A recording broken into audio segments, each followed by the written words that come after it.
सद्गुरुदेव जय पद शरणं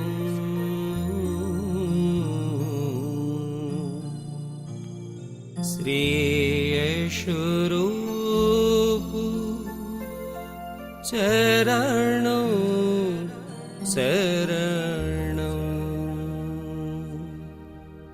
जय सद्गुरुदेव जय पद शरणं श्री यशरूप चरणं शरणं जय सद्गुरुदेव जय पद शरणं श्री यशरूप चरणं शरणं जय सद्गुरुदेव जय पद शरणं श्री यशरूप चरणं शरणं जय सद्गुरुदेव जय पद शरणं श्री यशरूप चरणं शरणं जय सद्गुरुदेव जय पद शरणं श्री यशरूप चरणं शरणं जय सद्गुरुदेव जय पद शरणं श्री यशरूप चरणं शरणं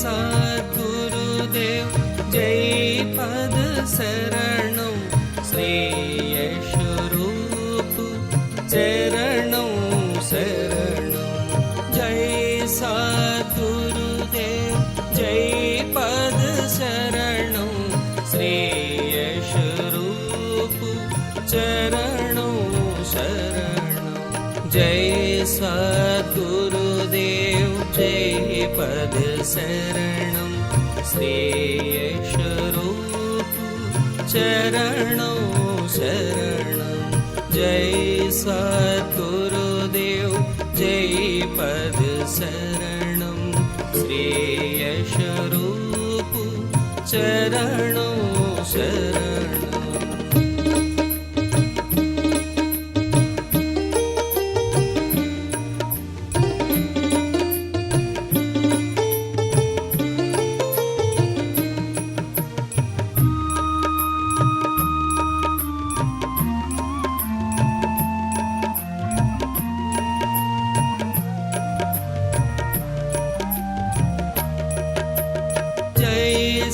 सद्गुरुदेव जय पद शरणं श्री यशरूप चरणं शरणं जय सद्गुरुदेव जय पद शरणं श्री यशरूप चरणं शरणं जय सद्गुरुदेव जय पद शरणं श्री यशरूप चरणं शरणं जय सद्गुरुदेव जय पद शरणं श्री यशरूप चरणं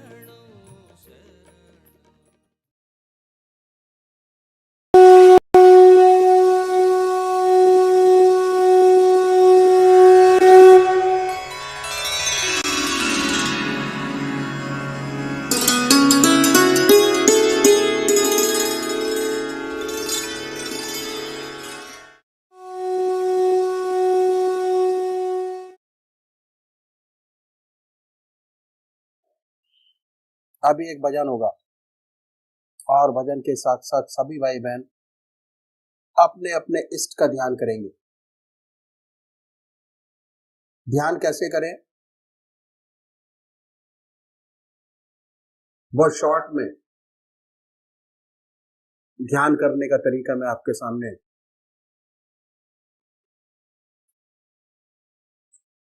बताता हूं। संसार में दो प्रकार के भक्त हैं, एक साकार पुजारी और दूसरे निराकार, और ये बहुत पुराने जमाने से चले आ रहे हैं। क्यों? भक्त का स्वभाव कुछ ऐसा ही है, किसी को चेहरे से प्यार होता है, किसी को नाम से प्यार होता है। जिनको चेहरे से प्यार होता है वो है साकार पुजारी, जिन्हें शक्ति से प्यार नहीं होता वो है निराकार। हमारे संतों ने जो ग्रस्त में हुए दोनों के लिए रास्ता बताया, साकार के लिए भी और निराकार के लिए भी। साकार पुजारी सबसे पहले निश्चित करे कि परमात्मा की कौन सी मूर्त ऐसी है, कौन सी मूर्ति ऐसी है जिसमें भगवान की सबसे ऊंची भावना आप डाल सकते हो, उसे अपनाइए। उनको पकड़िए, उनको कभी बदले नहीं। एक इष्ट की उपासना, एक इष्ट का ध्यान, एक इष्ट का मनन।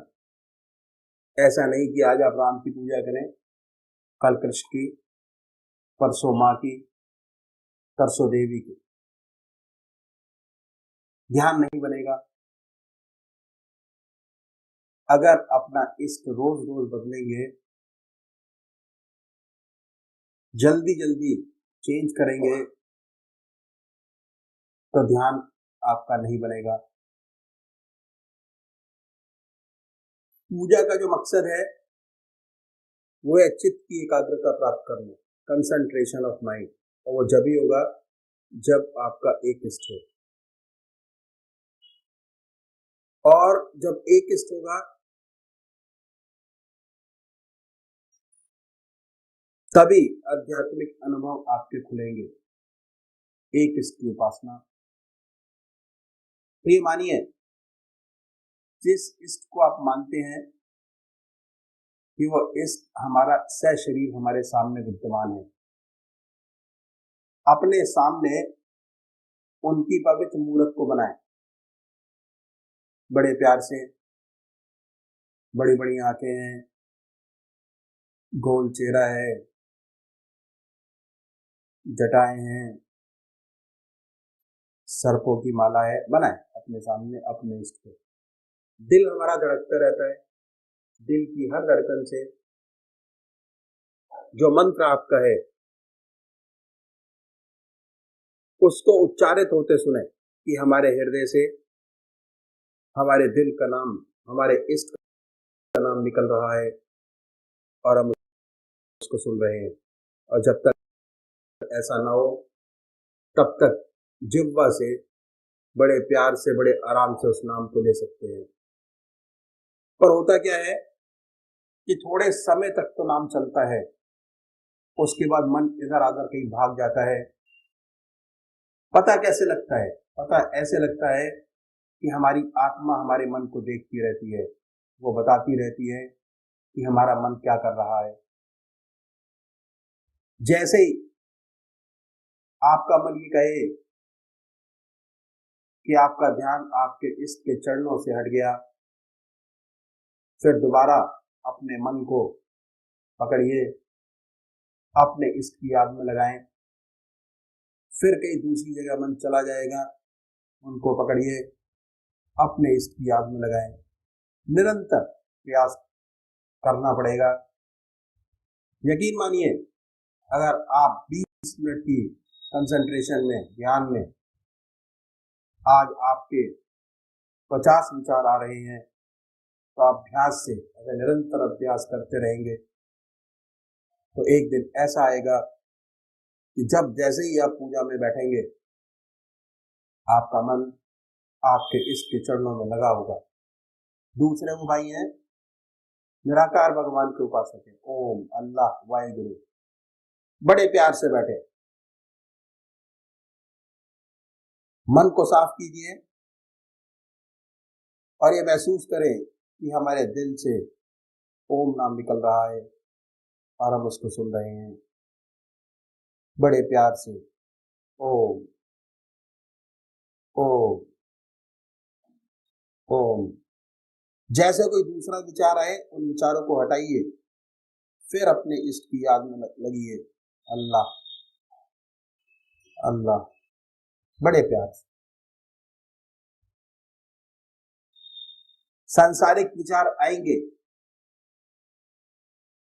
उनको हटाएं, फिर अपने इष्ट की याद में लगे, फिर हटाएं, फिर अपने इष्ट की याद में लगे। तो अभी एक भजन होगा और भजन के साथ साथ सभी भाई बहन अपने अपने इष्ट की याद में बैठेंगे। जन्म जन्म तक रंग न उतरे, ऐसी रंग दे श्याम चुनरिया, श्याम चुनरिया। जन्म जन्म तक रंग न उतरे, रंग न जिस पर चढ़े दूसरा, और न जो फीका पड़ जाए, उसी प्यार के रंग में रंग दे। जो दिन दिन तू ना गहराए, जिसके रहते ढले न यौवन, भार न हो कभी उमरिया। जन्म जन्म तक रंग न उतरे, हर दर्पण तेरा मुख देखे, हर मुख में तेरी ही छाया, सांसों में वो सिसकी भर दे, निस दिन प्राण रहे अकुलाया, नींद न आए जन्म जन्म तक, ऐसा आंजन आंज दे अखियां। जन्म जन्म तक रंग न उतरे, आज वही धुन छेड़ मधुरतम, जाग उठे यादों का मधुवन, ब्रह्मनाद में ऐसा डूबूं, टूट जाए माटी के बंधन, सुध न रहे मेरे तन मन की, ऐसी आज बजारे बांसुरिया। जन्म जन्म तक रंग न उतरे, ऐसी रंग दे श्याम चुनरिया, श्याम चुनरिया, जन्म जन्म तक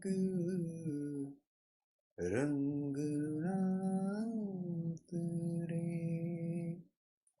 परमात्मा तू ही है।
जलाएं ताकि वातावरण शुद्ध हो जाए, पवित्र हो जाए। उसके बाद प्रभु की याद में कोई भजन गाइए। प्रभु की याद में भजन गाएंगे तो आपके का जो मन है वो सिमट के परमात्मा की ओर आ जाएगा। अगर गा नहीं सकते, गाना नहीं आता, शर्म आती है गाने में, तो अपने मन के भाव भगवान के सामने रखिए, जो भी आप चाहते हैं। और किससे मांगेंगे? जो कुछ मांगना उस परमात्मा से मांगिए, सबसे बड़ा दाता तो वही है। अपने मन के जो भाव है उस प्रभु के सामने रखिए और उसके बाद ये ख्याल कीजिए कि वो शरीर आपके सामने विद्यमान है। वो तो सर्वव्यापक है, हर जगह मौजूद है। ऐसी कौन सी जगह जहां वो नहीं। अगर इस भावना से बैठे कि वो सामने है, तो कोई वजह नहीं कि आपका ध्यान ना लगे, जरूर ध्यान लगेगा। और जब बाहर बन जाए भावना, तो उस पवित्र मूर्ति को हृदय में उतारिए, इतने प्यार से, प्रेम से उतारिए कि वही वो रह जाए, ना दूसरा ख्याल है ना दूसरा विचार है। मेरा एम्फेसिस प्यार के ऊपर है, प्रेम। इतने प्यार और प्रेम के साथ उसे अपने हृदय में उतारिए, वही वो रह जाए, ना दूसरा विचार है ना दूसरा ख्याल है। और हमारी आत्मा हमारे मन को देखती रहती है और ये बताती रहती है कि हम क्या सोच रहे हैं। आत्मा बताती है कि मन लगाए नहीं लगाए, मन विचारों से खाली हुआ नहीं हुआ, ध्यान बनाए नहीं बनाए। और जब आपका ध्यान लग जाएगा ऐसा एक तक, आत्मा को बड़ी प्रसन्नता प्राप्त होगी, बड़ी खुशी हासिल होगी और प्रभु की सच्ची कृपाधार आपको मिलेगी, उसका सच्चा ब्लिस मिलेगा। मन प्रफुल्लित हो जाएगा, आत्मा प्रफुल्लित हो जाएगी। थोड़ी देर ये ध्यान बना रहेगा, उसके बाद आपको अपना होश नहीं होगा, सुषुप्ति में चले जाएंगे, महव हो जाएंगे, अपना पता भी नहीं होगा बैठे हैं, कहां बैठे हैं, क्या कर रहे हैं। फिर जब चेतन अवस्था में लौटेंगे तो वही ध्यान होगा और ध्यान के साथ साथ बड़ा सुंदर अनुभव होगा कि आपका हृदय और मस्तिष्क बड़े आनंद और शांति से भरा है। ऑब्जेक्टिव फीलिंग, प्रत्यक्ष अनुभव आपको होगा।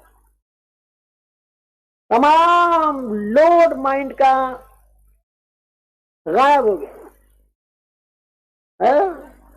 और मन हल्का हो गया। काम करने के लिए एक बड़ी चुस्ती आपके शरीर में आ गई, एक विजन बड़ा पवित्र हो गया, बहुत सुंदर हो गया। ये अनुभव प्रैक्टिकल अनुभव उसके बाद होते हैं कि जब ऐसा चित्त लग जाता है। असली मकसद चित्त की एकाग्रता जब तक नहीं लगता, पूजा नहीं बनती है। सच्ची पूजा तभी बनती है और जिनको बनती है उसका आनंद वही जाने। अगर उनको वो आनंद ना मिले तो दिन भर खोए खोए रहते हैं। कोई चीज चली गई है, कोई असल चीज से हम दूर हो गए, ऐसा उनको जिंदगी में अनुभव होता है। एक खाना ना मिले तो कोई बात नहीं, और अगर ऐसी पूजा नहीं बनी तो दिन खिन्न रहता है। तो ये तरीका इन संतों ने बताया कि ऐसे हम अभ्यास करें, ऐसे हम पूजा करेंगे, इस आधा घंटे का ही हमें विशेष लाभ होगा। जो जो हमें चित्त की एकाग्रता मिलती जाएगी, हासिल होती चली जाएगी, वैसे वैसे हमारे अनुभव खुलते चले जाएंगे। और जब तक अनुभव नहीं होते, ज्ञान पक्का नहीं होता। ज्ञान अनुभवों से पक्का होता है, पढ़ने से नहीं होता। किताबें पढ़ने से तो परिभाषाएं आती, ज्ञान नहीं आता। ज्ञान तो करने से आता है, ऐसी उपलब्धि से आता है। सच्चा ज्ञान बिना अनुभव के सच्चा ज्ञान नहीं मिलता, परिभाषाएं में। ये तरीका इन संतों ने बताया उनके लिए कि जो साकार पुजारी। अब दूसरे भाई है निराकार पुजारी, वो क्या करे? वो मूर्ति नहीं मानते, स्वरूप भगवान का नहीं मानते। कोई बात नहीं, इनके लिए संतों ने बताया रास्ता कि भाई आप बेशक स्वरूप न मानते हो, अपने दुख भी कहते हैं palpitation of heart, heart beats, हृदय की धड़कन। उस हृदय की धड़कन में अपने प्रभु के नाम को सुने ख्याल से, ख्याल की जबान, not by tongue but by thought. ये ख्याल करें कि जब हमारा हृदय दुख दुख करता है तो उसमें से ओम की आवाज निकल रही है। हमारा हृदय ओम ओम कह रहा है, जबान नहीं कह रही।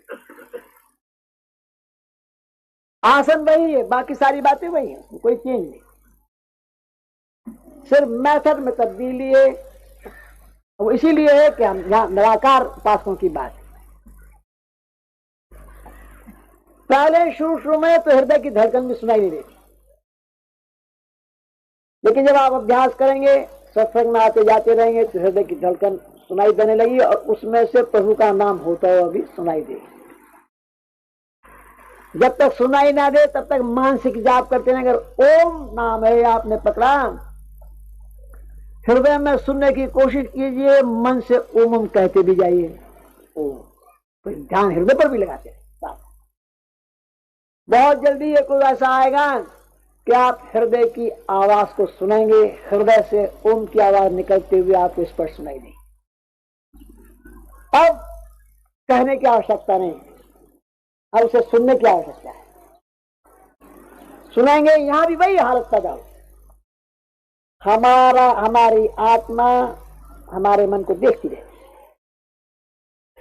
जब आप महव हो जाएंगे, तल्लीन हो जाएंगे उसके सुनने में, और दूसरा न कोई शब्द रहेगा न दूसरा ख्याल रहेगा, हमारी आत्मा को बड़ी प्रसन्नता हुई, बड़ी खुशी हासिल हुई। जब दिल लग गया, प्रभु की शक्ति याद हो रही, फिर हम सुषुप्ति में चले जाएंगे, अपना होश नहीं होगा, अपने आप से गायब होंगे, और फिर होश आएगा तो उस प्रभु की फिर याद होगी, फिर उसी शब्द को सुनते हो। तो ये तरीका पूजा का मेथड इन संतों ने बताया कि अगर हम इस तरीके से पूजा करेंगे तो हमें विशेष लाभ होगा। और ये आधा घंटा ही हमें, आधा घंटा सुबह आधा घंटा सायंकाली हमारे लिए बहुत लाभकारी सिद्ध होगा अगर हम इस प्रकार पूजा करें।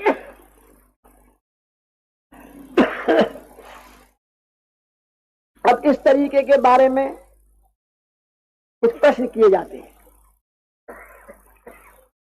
मैं जो विशेष प्रश्न किए जाते हैं एक आध आपके सामने रखूंगा।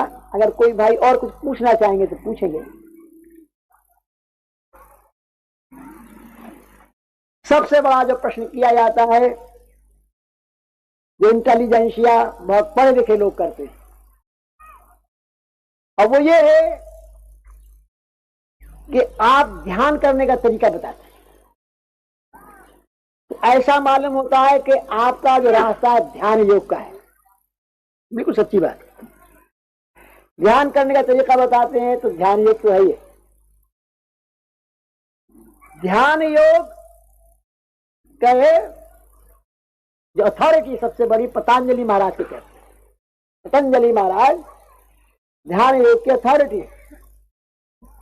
और पतंजलि महाराज ने जहां ध्यान करने का तरीका बताया तो उन्होंने ये बताया है, सिद्धासन से बैठे साधक, उसका कुशा का आसन हो, पृथ्वी से 5 उंगल ऊंचा हो, कुशा बिछी हो, पवित्र वस्त्र हो, मृगशाला हो, फिर बैठे सिद्धासन से बैठे, नासिका के अग्रभाग को देखे, भाव के बीच में ध्यान लगाए। ये तरीका बताया पतंजलि महाराज।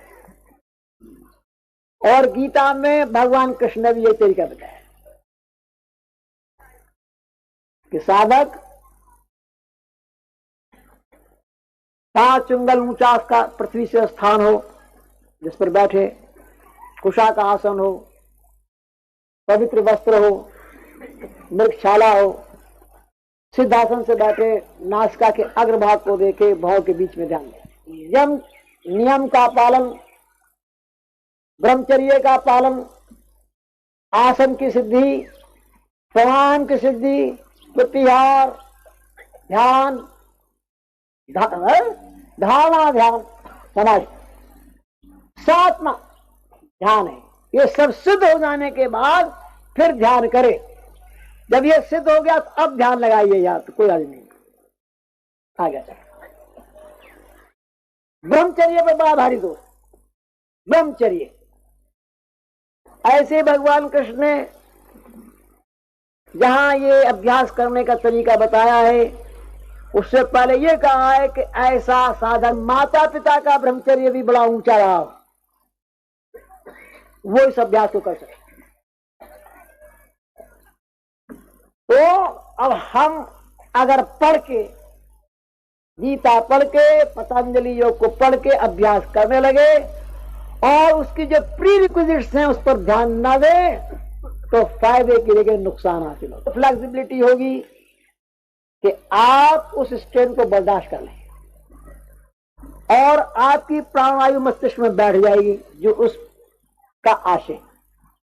अभ्यास किया जाता है इसीलिए किया जाता है कि हमारी प्राणवायु हमारे मस्तिष्क में ऊपर के चक्रों में बैठती चली जाए, अब बैठ जाए। लेकिन अगर ब्रह्मचारी नहीं है तो क्या हुआ कि हमारी नर्व में वो फ्लेक्सिबिलिटी नहीं है, वो लोच नहीं है, तो नर्वस ब्रेकडाउन हो जाए। और अक्सर नर्वस ब्रेकडाउन के बहुत से केसेस ऐसे मिलते हैं कि जो किताबें पढ़ के या ऐसे ही ये अभ्यास करना पड़ा, किसी सुन के अभ्यास करना प्रारंभ, बिना गाइडेंस के अभ्यास करना प्रारंभ करते, क्योंकि हमारा रास्ता गृहस्थी का है, पूर्ण ब्रह्मचर्य का सवाल पैदा नहीं होता। इसलिए हमारे बुजुर्गों ने, हमारे सदगुरुओं ने कहा कि नहीं, हम हृदय से करेंगे, हृदय से अभ्यास करेंगे। अब हृदय में ध्यान कीजिए। जब आप हृदय की तरफ निगाह करेंगे तो आपकी निगाह नीची है, हृदय की तरफ, मस्तिष्क पर कोई स्ट्रेन नहीं, कोई दबाव नहीं। और ये खास तौर से बताया जाता है कि भाई ध्यान में कभी स्ट्रेन नहीं करना चाहिए। आनंदमय अवस्था बना के बैठिए, ये सोच के बैठिए कि प्रभु मैं तेरे चरणों में विश्राम चाहता हूं, शांति चाहता हूं, तेरे चरणों में मैं विश्राम चाहता हूं।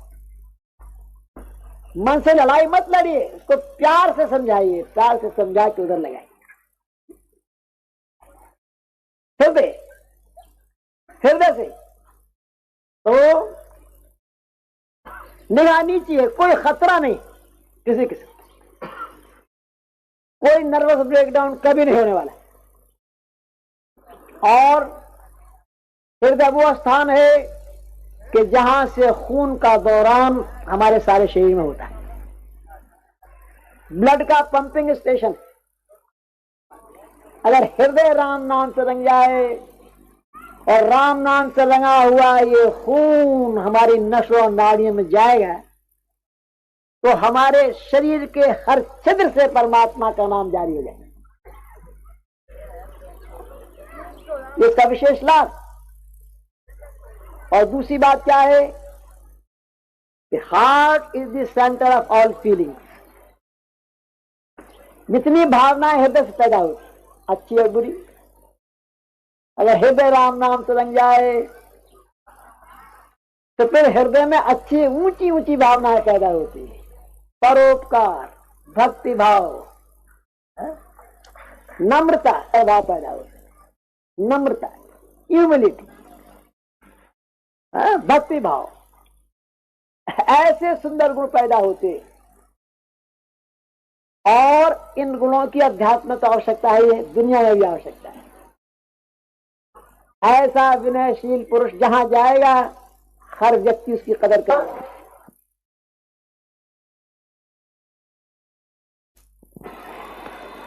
परमात्मा तुम।